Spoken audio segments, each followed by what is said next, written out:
ఓం నమ శివాయ. హస్త సాముద్రికంలో కుజరేఖ గురించి.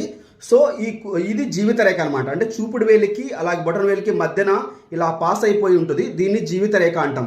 ఈ జీవిత రేఖకి కొంచెం పైన ఒక రేఖ ఇలా పాస్ అయిపోతుంటుంది అనమాట. ఇలా పాస్ అయిపోయి ఇలా ఇంతవరకు వస్తుంటుంది. అంటే దీన్ని మనం రెండో జీవిత రేఖ లేదా కుజరేఖ అంటాం అనమాట.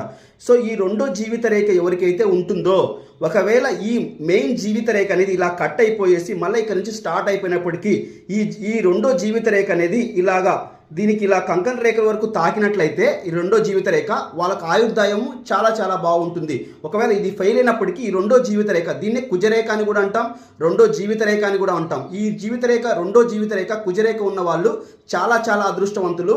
వాళ్ళకు వాళ్ళ ఆరోగ్యం, వాళ్ళు ఎలా అంటే వాళ్ళ ఏజ్ ఎక్కువగా ఉన్నా చాలా తక్కువ కనపడతారు, చాలా అగ్రెసివ్గా ఉంటారు, వీళ్ళకి కొంచెం కోపం ఎక్కువగా ఉంటుంది, మ్యారేజ్ కూడా లేట్గా అవుతుంది, అయినా పర్లేదు వీళ్ళు చాలా అగ్రెసివ్గా చాలా యాక్టివ్గా ఉంటారనమాట.